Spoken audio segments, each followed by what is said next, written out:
भीष्म पितामह ने कृष्ण से पूछा कि कलयुग कैसा होगा। कृष्ण भीष्म के पास आते हैं। भीष्म चुप रहता है। कुछ क्षण बाद बोले, पुत्र युधिष्ठिर का राज्याभिषेक करा चुके केशव, उनका ध्यान रखना, परिवार बुजुर्गों से रिक्त हो चुके हैं। राजप्रसाद में उन्हें अब सबसे अधिक तुम्हारी आवश्यकता है। कृष्ण चुप रहे। भीष्म ने पुनः कहा, कुछ पूछूं केशव?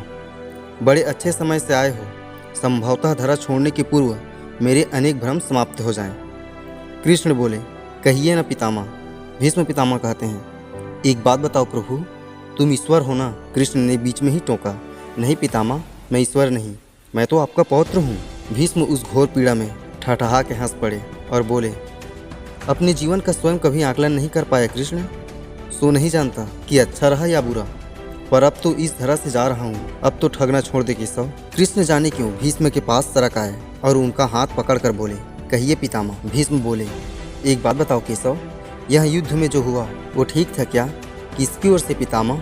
भीष्म कहते हैं, पांडवों की ओर से। कौरवों के कृत्यों पर चर्चा का तो अब कोई अर्थ ही नहीं है, पर क्या पांडवों की ओर से जो हुआ वो सही था?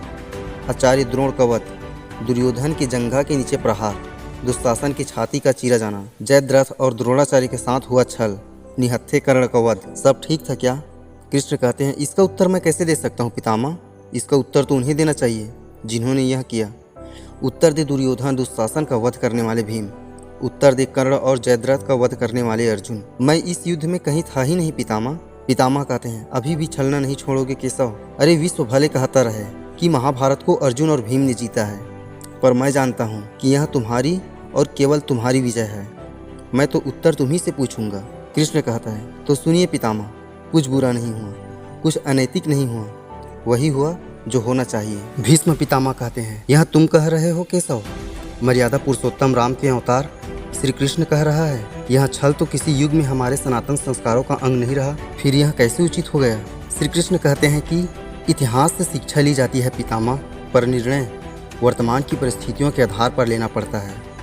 हर युग अपने तर्कों और आवश्यकताओं के आधार पर अपना नायक चुनता है। राम त्रेता युग के नायक थे, मेरे भाग में द्वापर आया था। हम दोनों का निर्णय एक सा नहीं हो सकता पितामह। भीष्म कहते हैं कि नहीं समझ पाए कृष्ण, तनिक समझाओ तो। कृष्ण कहते हैं, राम और कृष्ण की परिस्थितियों में बहुत अंतर है पितामह। राम के युग में खलनायक भी रावण जैसा शिव भक्त होता था, तब रावण जैसी नकारात्मक शक्ति के परिवार में भी विभीषण, मंदोदरी, माल्यवान जैसे संत हुआ करते थे। तब बाली जैसे खलनायक के परिवार में भी तारा जैसी विदुषी स्त्रियां और अंगद जैसे सज्जन पुत्र होते थे। उस युग में खलनायक भी धर्म का ज्ञान रखते थे, इसलिए राम ने उनके साथ कहीं छल नहीं किया। किंतु मेरे युग के भाग में कंस, जरासंध, दुर्योधन, दुशासन, शकुनी, जयद्रथ जैसे घोर पापी आए हैं। उनकी समाप्ति के लिए हर छल उचित है पितामह। पाप का अंत आवश्यक है, वह चाहे जिस विधि से हो। भीष्म कहते हैं, तो क्या तुम्हारे इन निर्णयों से गलत परंपराएं प्रारंभ नहीं होगी केशव? क्या भविष्य तुम्हारे इन छलों का अनुसरण नहीं करेगा? और यदि करेगा तो क्या यह उचित होगा? श्री कृष्ण कहते हैं, भविष्य तो इससे भी अधिक नकारात्मक आ रही है पितामह।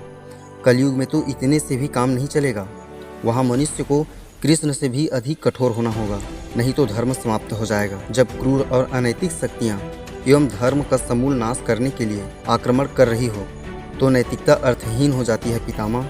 तब महत्वपूर्ण होती है कि धर्म की विजय, केवल धर्म की विजय। भविष्य को यह सीखना होगा पितामह। भीष्म कहते हैं, क्या धर्म का भी नाश हो सकता है केशव? और यदि धर्म का नाश होता है तो क्या मनुष्य इसे रोक सकता है? श्री कृष्ण कहते हैं, सब कुछ ईश्वर के भरोसे छोड़कर बैठना मूर्खता है पितामह।